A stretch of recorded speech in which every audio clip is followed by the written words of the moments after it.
so much hair. I felt like this whole project I was cutting hair off and on and off and on. This is the fastest way I found to do it. Knives, I've even ran stuff through paper shredders. This looks the best, and this is the way that I make the hair. I end up cutting apart these pieces into little sections and shingles as well. So just as varied as can be. You probably can see I usually slap a Band-Aid around my thumb, and I've already modified the scissors to where there's like foam on one on the finger point and like little pieces of suede on the inside on the red handle. Anyways, you're just always cutting hair for a project like this. You think you have enough, you have a box full of a pile, and it's just never enough. So here I am showing you how I make the hair over and over and over again.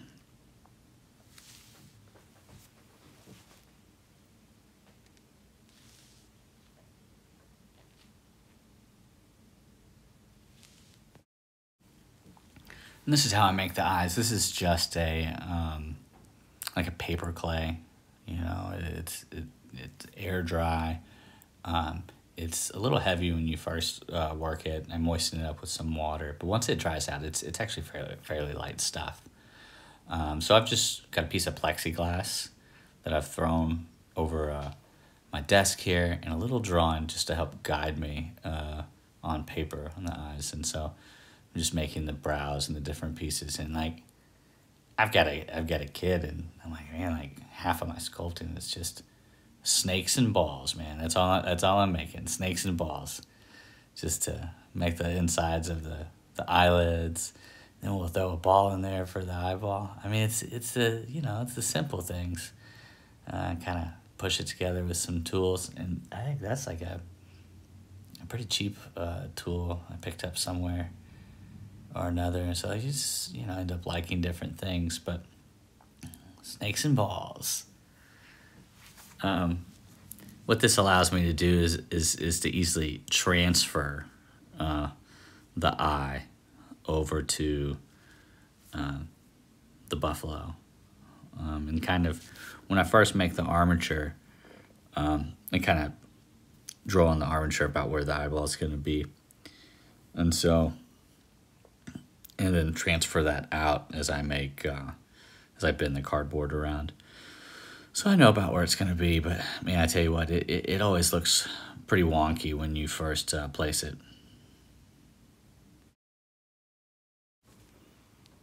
So I'm just going to skip ahead here for you and kind of show you. There's one eye, it looks like an eye, I guess, mostly. We're going to skip around. What I've done is I just flip the paper over, retrace the eye going in a little bit different direction, and I'm going to slide that back underneath the plexiglass and use that. And I don't always make the eyes out of paper clay or the muzzle or different areas, but in a couple pieces I've done, and I like having just a little bit more detail. But a lot of times I just bend the cardboard and use that for the eyes and brows and things like that. Now that I've got both eyes sculpted, I usually put a piece of plastic and let it dry up a little bit slowly overnight. And then the next day, getting ready to transfer them to the sculpture, kind of wet the sculpture and just press them on and really work them in with the tool on the edges and get them set. And then in the meantime, I've fired up my hot glue gun, and you put some cardboard around it to kind of hold it in place. But it gets pretty secure between it absorbing into the cardboard and having a little bit layers over the top holding it in piece. Now the thing is, it's going to continue to dry, and it's going to crack in places. So I typically just go back and fill it in here and there with a little bit more paper clay, little cracks. Usually you get some type of shrinkage and separation in between those brows and lids and things like that. And also, if you catch it at the right time, it's a good moment to add in some wrinkles or details or things like that. as you go along that maybe this particular clay, it's not real sharp and you can see the paper fibers in it. So when you're trying to, make little lines for the eyes and iris and things like that, you're just not going to be able to do it when it's still pretty wet. You have to come back and catch it at just that right moment. You can sand it and things like that, but if you can get it to where you want it before, and it'll save you some time than trying to go back and make it perfect. And and honestly, these eyes, they're not perfect matches, but they're separated by a lot of hair in between them, so you're not seeing them side by side. That's kind of the benefit of doing a bigger piece like this, I guess. You can see those horns in the background. We're going to get to those in a second. I give them a little undercoating of paint. Fortunately or unfortunately, how you want to see it, I decided to do something a little extra to those, and I've done it previously on other pieces, but it's very time consuming. I mean, this whole piece is time consuming. It's has a lot of little details that go over and over and repeated and processed. You can see I'm doing the bottom of the fur around the eyes right now to hold it in piece. And I'll basically just do a whole circle around these, locking that eye in, and then we have to figure out how to blend that hair back into the rest of the bison's hair. But this is one of the more fun parts that we're about to jump to. That's these horns. Just lots of rhinestones. They shine and glitter and catch all the light. They're super fun. I've done these on a few pieces. This is the fastest way I found it. It's the E6000 glue, little sections, put that in, and then just a little gem picker. So you're maybe doing like 1 or 2 square inches at a time, not much more space before that stuff starts to dry. But for me, I think it looks the best. I've tried some different materials and techniques to save time, and I found out that a lot of things you can't save time and still have it look really good. So this takes a lot of time. I don't know, put on a favorite podcast show. It's pretty mind-numbing, to be honest. There's not much to do once you kind of get a rhythm and you've done a few. You can't really overthink it. And you can tell at the bottom, they're larger stones, and I start working my way up to very teeny tiny stones towards the tips of the horns.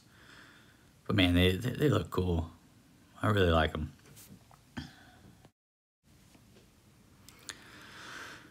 So we're gonna start doing more hair. We've got lots to do. The one thing here that I'm focusing on is trying to get the hair to be falling down, gravitationally, the way it's going to be situated on the wall. So it's not much fun to work from this particular angle, but it helps me to line it up with the back, that it's going in the same direction. And once that dries, we'll flip it over and we'll start adding hair that's a little bit more comfortable work.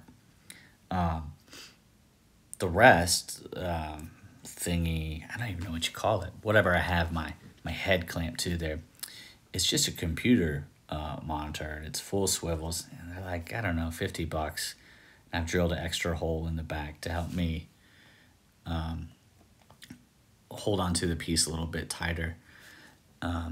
And I can adjust it as the piece gets heavier or lighter as need be to help compensate for the weight to where it's easier to move. But I think, I don't know when I got these, but I've got one here, then one down in my little paint booth. And man, it saves your neck, it saves your body. And it's my favorite thing to work from. But now I'm gonna start working down its neck. One of the things that I found when doing this is that, again, you want to keep the hairs going in that same direction. So you end up cutting the base of it in contour of the piece itself. So angles, and I've gotten pretty decent at eyeballing it to where I don't have to use like a contour gauge. But if you needed that, you could easily do that. Carpenters use them for trim and things like that, and that'd be a great tool to use here if you needed the little extra help you know. Wish I would have had one handy. I would have shown you guys. But like I said, I've just kind of gotten used to it.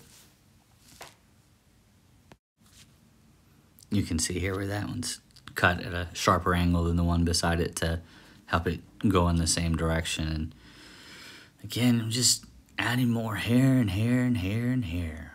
So a hairy beast. I don't know how much I end up cutting. Maybe like a refrigerator box size worth of stuff. Again, we're going to start moving around that eye again. Just following it, just like the contours of the eye, basically. And these I had to go back and end up cutting smaller pieces because I didn't have any available. Everything was kind of longer for the hair on his head. The ears are just a single sheet, and then I'll take a dowel rod and wrap it around the base where it attaches to the head and slap a bunch of glue on it and shove it in the body. And then I know that I'm going to have more hair glued around the base of it, help give it a little bit more support and structure.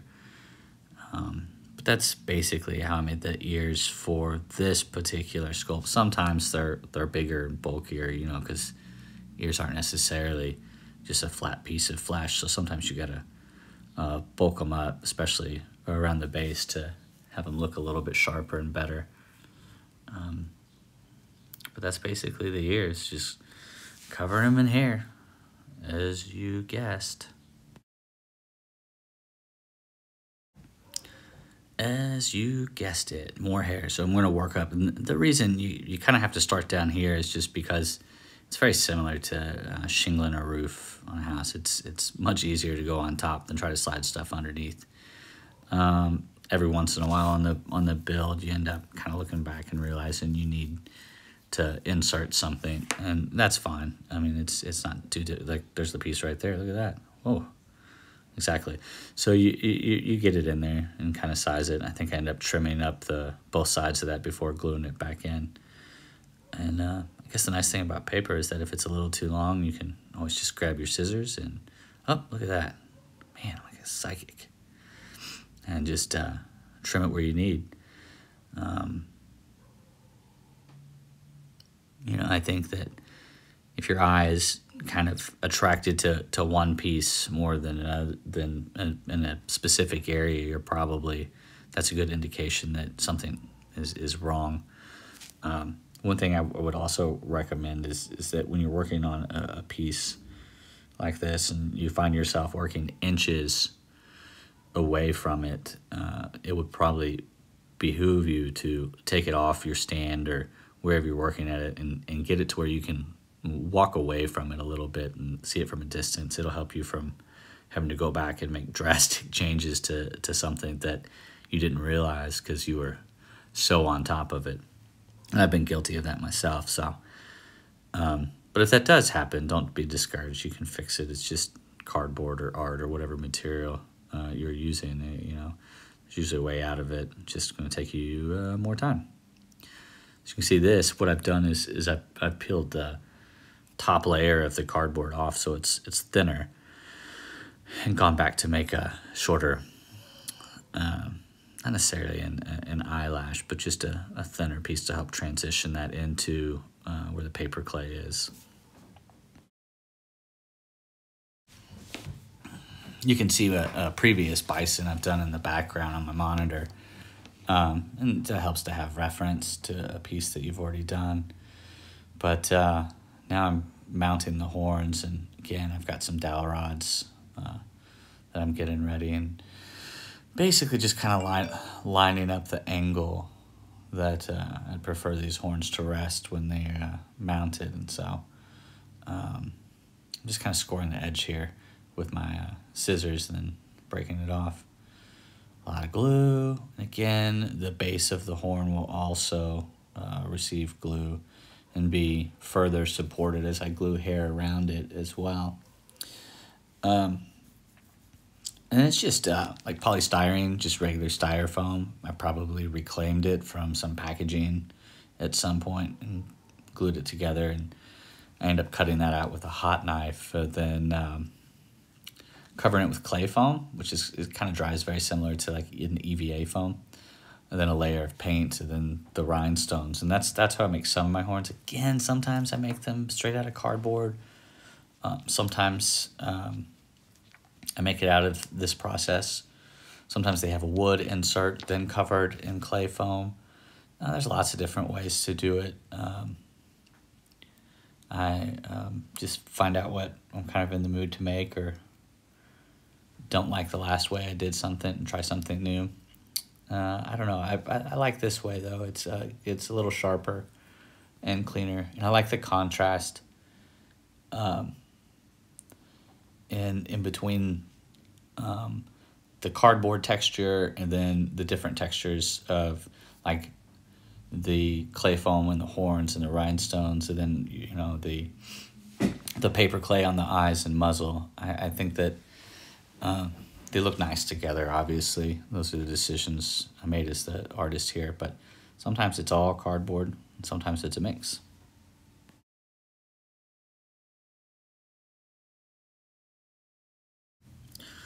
As I'm getting close to the top of the head where the hair will meet from all sides, is that I'm just redrawing a line down the middle so I can kind of see where it's clear, and I'll start to stack the hair up.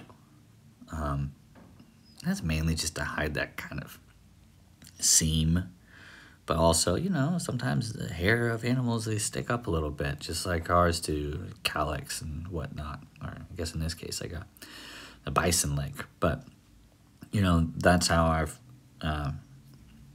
kind of solved that problem of how do you meet these two areas, and that's by just standing the hair upright and taking that focus away from where they would meet. That helped me solve that problem.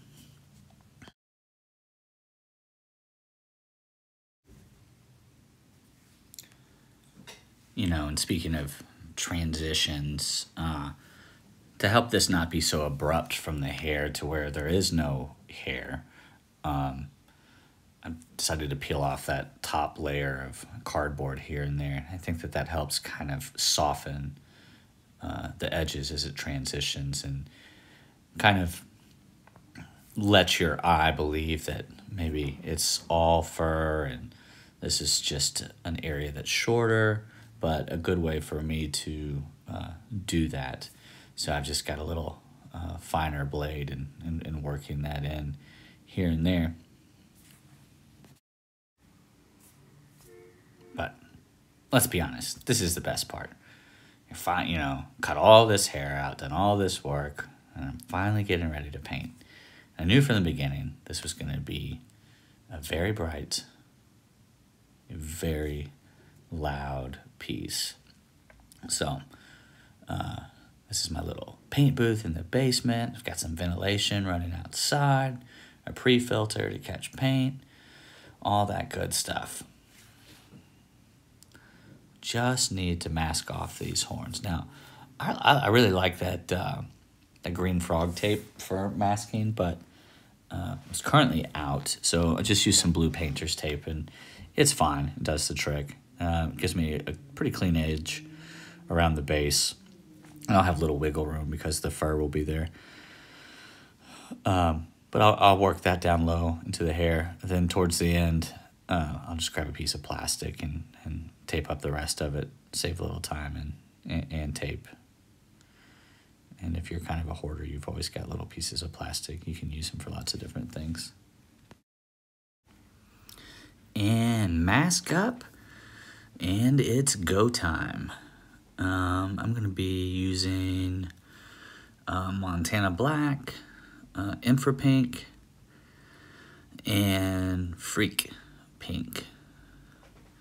You'll see I'll reach in with my hand every once in a while. It's probably a glue strand. You can't really see until you hit it with the paint, then it's pretty obvious.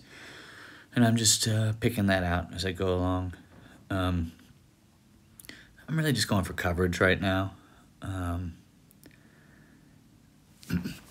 didn't want to do a primer with this one because I think the white contrast would be harder for me to cover up than if a little brown from the cardboard peeks through. So in this particular case, thought it was better to skip the primer. But so I'm just, like I said, just trying to get a lot of coverage at the moment right now. Not really worrying about blending of color here and there. But the Infra Pink is the brighter one, and the Freak Pink is a little bit darker. Just kind of different areas to highlight the natural curves and shadows of where the light would hit and miss, as well do with the darker pink and give it just a little bit more depth.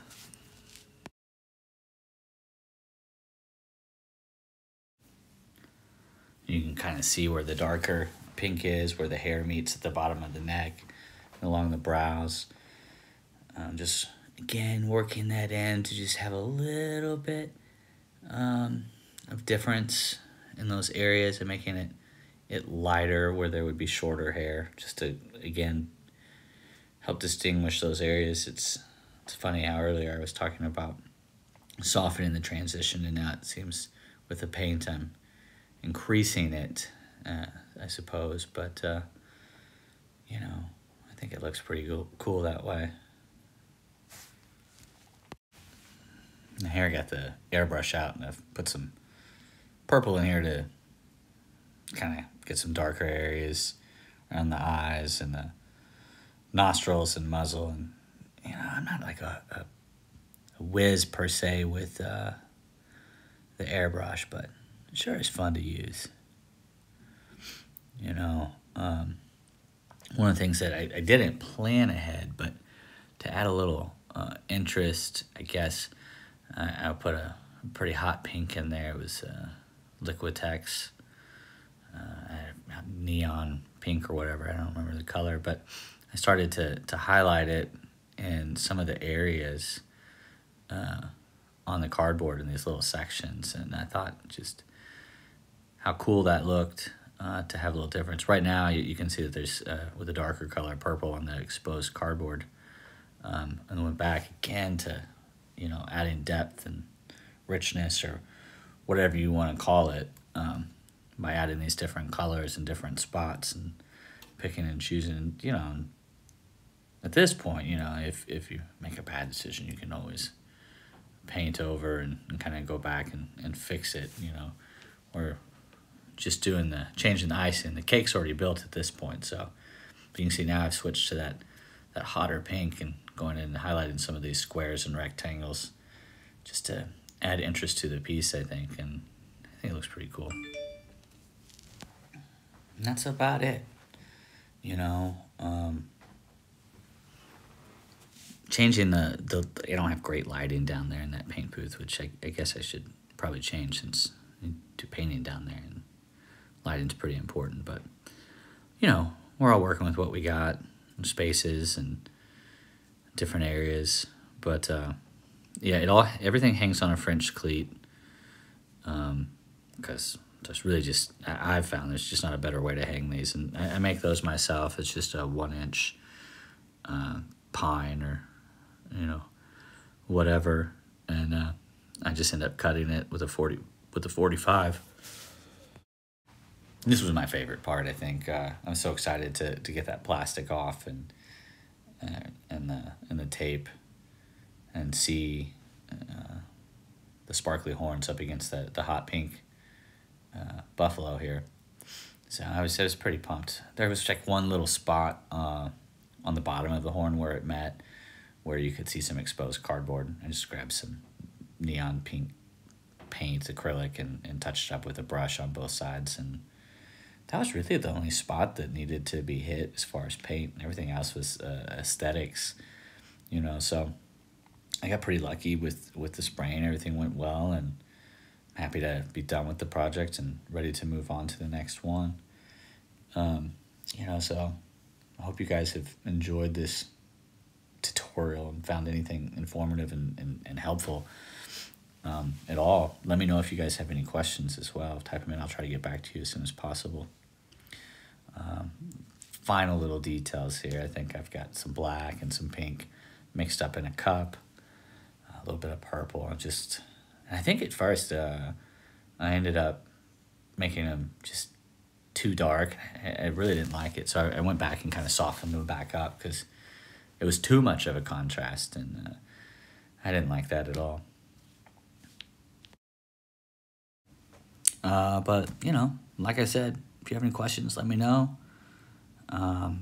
Follow me over on Instagram. That's where I post most of the stuff, as you can probably tell. I don't post a lot of videos on YouTube. Maybe I will in the future. I don't know. I'm not the best at it.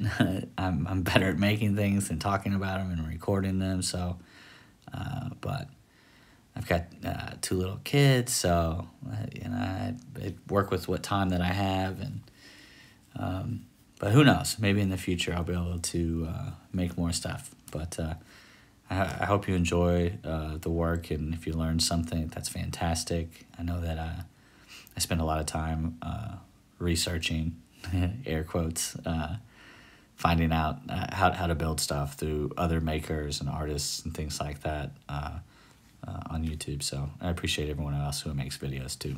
Thanks.